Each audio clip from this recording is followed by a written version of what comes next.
ஒரு தத்துவமற்ற கொள்கையற்ற ஒரு கூட்டத்தை தமிழ்நாட்டுல எப்படியாவது உருவாக்கிடணும். இவங்க பேசக்கூடிய இந்த திராவிடம் அப்படின்ற தத்துவம் இல்லாம போயிடணும்ன்றது பிஜேபி, RSS, வலதுசாரிகள், ஆரிய பார்ப்பனர்களுடைய மிக முக்கியமான, பிரதானமான, முதன்மையான ஒரு வேலை, ஒரு காரியம். அததான் தொடர்ந்து அவங்க வரலாறு நெடிகளும் தமிழ்நாட்டுல செஞ்சுக்கிட்டு இருக்காங்க. ஆனாலும் இவங்க தோத்து போறதுக்கு என்ன காரணம்னா, வெளிப்படையா வந்து தத்துவம் எதுக்கு, கொள்கை எதுக்கு, இந்த கொள்கையெல்லாம் வச்சுட்டு என்ன பண்ண போறீங்க, வாங்க எங்க கூட அப்படின்னு கூப்பிட்டா இங்க இருக்கக்கூடிய திராவிட சிந்தனை கொண்ட இளைஞர்களோ மாணவர்களோ, ஒரு இடதுசாரி சிந்தனை கொண்ட மாணவர்களோ இளைஞர்களோ கேள்வி கேட்பாங்க. பிஜேபினா யாரு, RSSனா யாரு, வலதுசாரினா யாரு, ஆரியம்னா யாரு, பார்ப்பனர்னா யாரு, இவங்க குடுமியும் இவங்க நூலும் சொல்லக்கூடிய தத்துவம் என்ன அப்படின்றது பெரும்பாலும் இங்க தெரியும். அப்ப நேரடியாக கேட்க முடியாம பல ஜென்டில்மேன் படம் மாதிரியே புள்ள பிடிக்கிற கூட்டம் மாதிரி நல்ல ஆட்சி இருந்தா பத்தாதா, கவர்னன்ஸ் பத்தாதா, உங்களுக்கு தத்துவம் எதுக்கு, அதை தூக்கி குப்பையில போடுங்க அப்படின்னு மயிலாப்பூர்ல இருக்கவங்களும், மயிலாப்பூருக்காகவே இருக்கவங்களும், மயிலாப்பூருக்கு அடிமை சேவகம் பண்ணக்கூடிய பல பேர் கிளம்பி இருக்காங்க. இந்த சூழலில் தமிழ்நாட்டில் ஒரு தத்துவம் ஏன் தேவை, தத்துவ தலைமைகள் ஏன் தேவை, தத்துவமற்ற ஒரு கூட்டம் எப்படி மாறும் அப்படின்றத நம்ம பேச இருக்கோம்.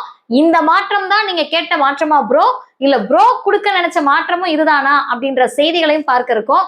மாணவர்களுக்கு எதிரான அடக்குமுறைகள், முற்போக்கு இயக்கங்களுக்கு எதிரான அடக்குமுறைகள், இதெல்லாம் சொல்ல வரக்கூடிய செய்தி என்ன? வீடியோ முழுமையா பாருங்க, மற்றவங்களுக்கு பகிருங்க. அனைவருக்கும் வணக்கம். இந்த செய்தியை ஏன் பேசுறோம் அப்படின்னு நிறைய பேர் கண்டுபிடிச்சிருப்பீங்க. தொடர்ந்து திராவிடர் கழகத்தினுடைய நீட் எதிர்ப்பு, EWS எதிர்ப்பு, அதை அடிக்கோடிட்டு நம்ம சொல்லணும். 10% இடஒதுக்கீடை இந்தா வச்சுக்கோங்க அப்படின்னு சொல்லி எந்த விதமான சட்டமோ அரசமைப்பு சட்டத்தையோ மதிக்காமல், உங்களுக்கு வேணும்னா வச்சுக்கலாம் சார், இந்த நாடே உங்களுக்கானதான் அப்படின்னு உயர் ரக அரிய வகை ஆரிய வகை ஏழைகளுக்காக கொடுக்கப்பட்ட அந்த EWS எதிர்த்து திராவிடர் கழகத்தின் சார்பில் திராவிடர் கழகத்தினுடைய தலைவர் ஆசிரியர் வீரமணி அவர்கள் அறிவித்து, திராவிட மாணவர் கழகம், திராவிடர் கழக இளைஞர் அணி, திராவிட மகளிர் அணி, மகளிர் பாசறை சார்பாக இருசக்கர வாகன பேரணி 4 நாட்கள் 6 குழுக்கள். இது நமக்கு ஏற்கனவே தெரியும். அதற்கு தடை விதிக்கப்பட்டது. உயர்நீதிமன்றத்துக்கு போய் உயர்நீதிமன்றம் அனுமதி அளித்திருக்கிறது. வர இருக்கக்கூடிய 22, 23, 24, 25 ஆகிய 4 நாட்கள் எப்படி திட்டமிட்டமோ அதேபடி திராவிடர் கழகத்தினுடைய பிரச்சார பயணம் தொடங்க இருக்கிறது. இது ஒரு பக்கம். இன்னொரு பக்கம் என்னன்னு கேட்டீங்கன்னா, நேற்றைக்கு குஜிலியம்பாறையில வட்டாட்சியர் என்ன பண்ணிருக்காருன்னா, CPI CPMல இருக்கக்கூடிய கம்யூனிஸ்ட் கட்சிகளை சார்ந்தவருடைய லிஸ்ட் கேட்டிருக்காரு, அவங்களோட டேட்டா கேட்டிருக்காரு, அவங்க பேரு, அவங்க முகவரி, எங்க இருக்காங்க எல்லாம் கேட்டிருக்காரு.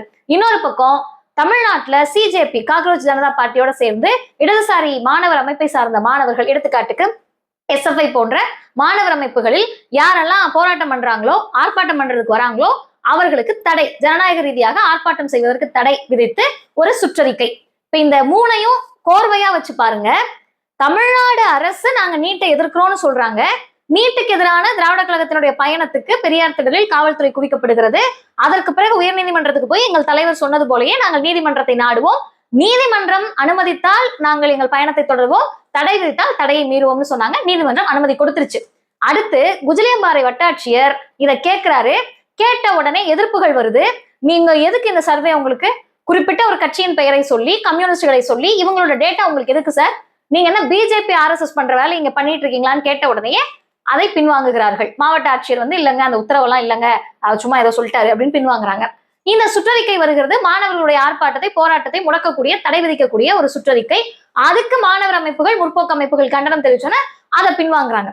என்னன்னா, நான் சொல்ற மாதிரி சொல்றேன், நான் சுற்றறிக்கை கொடுக்குற மாதிரி கொடுக்குறேன், எதிர்ப்பு வருதான்னு பார்ப்போம், எதிர்ப்பு வந்துச்சுன்னா பின்வாங்கிடுவோம், பின்வாங்கிட்டு என்ன பண்ணிடுவோம்னா யாராவது 4-5 பேரை வச்சு தமிழ்நாட்டுக்கு நல்ல ஆட்சி தான் தேவை, தத்துவம் எதுக்கு அப்படின்னு பேச வைப்போம். இது என்ன, இதெல்லாம் அரசுக்கு தெரியாமல் நடக்கிறது அல்லது முதலமைச்சருக்கு தெரியாமல் நடந்து விட்டது அப்படின்னு சொன்னா, உங்களுக்கு தெரியாம இத்தனை வேலைகள் நடக்கிறதுக்கு நீங்க எதுக்குன்ற கேள்வி வந்துடும். அப்படி இல்லைன்னா, எனக்கு தெரியாம நடக்குது ஆனா எப்படியோ நடக்குதுன்னு சொன்னா, அவரை விட பவர் சென்டராக, அவரை விட பெரியவராக, இல்ல அவரை விட யாராவது இருக்கிறார்களா அப்படின்ற கேள்வியும் பொதுமக்களுக்கு, வெகுஜன மக்களுக்கு வரும். இப்ப நமக்கு என்ன அப்படின்னு கேட்டீங்கன்னா, பார்ப்பனர்கள் ஒரு 2-3 நாட்களாக ஒரே மகிழ்ச்சி, 100 நாட்கள் சாதனை பற்றி பேசுறாங்க.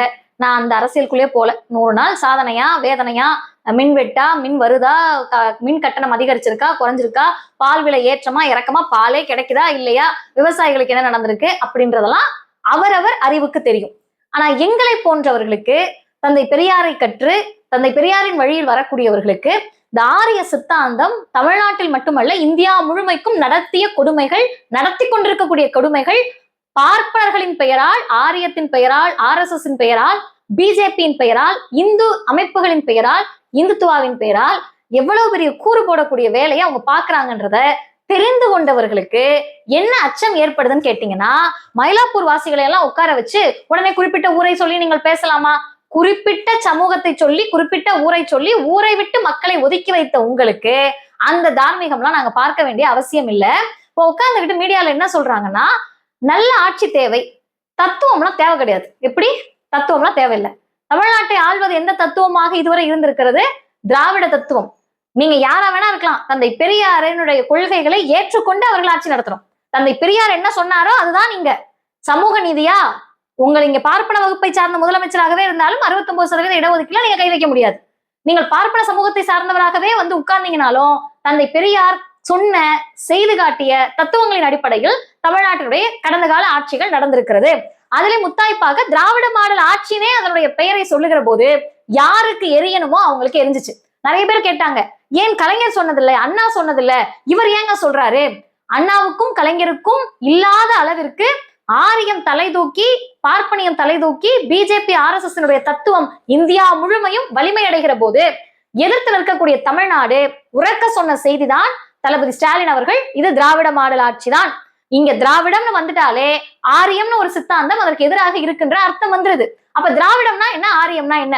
ரொம்ப வளவளன்னு பேசாம வெளிப்படையா சொல்லணும்னா, எல்லாரும் படி, எல்லாரும் படிக்கவா, எல்லாரும் பள்ளிக்கூடத்துக்கு வா, எல்லாரும் தெருவுக்குள்ள போ, எல்லாரும் காலேஜுக்குள்ள போ, எல்லாரும் நீங்கள் இருக்கக்கூடிய மருத்துவ கல்லூரிகளுக்குள்ள போங்க, எல்லா சமூகத்தை சார்ந்தவரும் கோவிலுக்குள்ள போ, யாருக்கு விருப்பமோ கருவறைக்குள்ள போ, எல்லோருக்கும் எல்லாம் என்று சொல்லக்கூடிய சமூக நீதி தத்துவம் தான் திராவிடம்.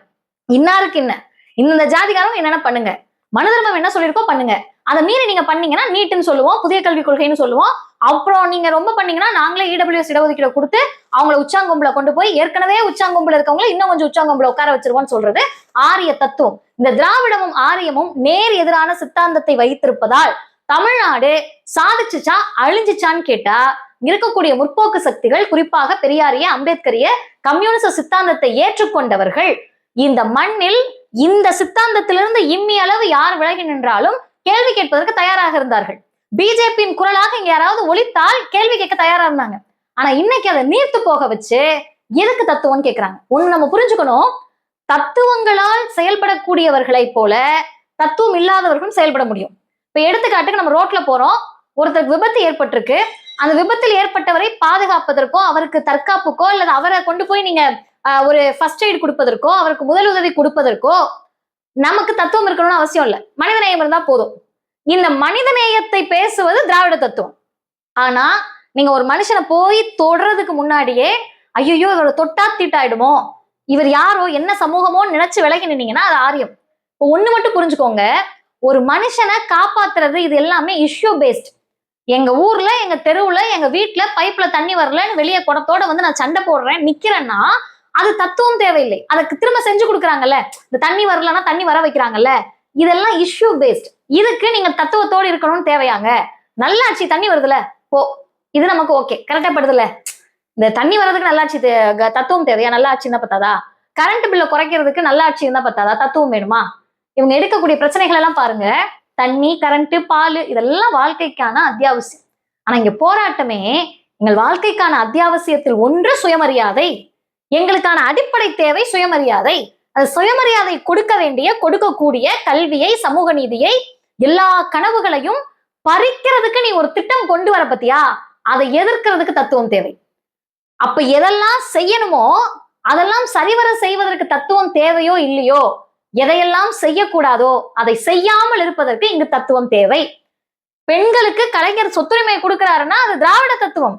பெண்களும் ஆணும், பெண்ணு ஆணும் சமம் அப்படின்றது எங்க ஐயா பெரியார் சொல்றாரு. பெண்களுக்கு சொத்துரிமை வேணும்ன்றாரு, கலைஞர் செய்யறாரு.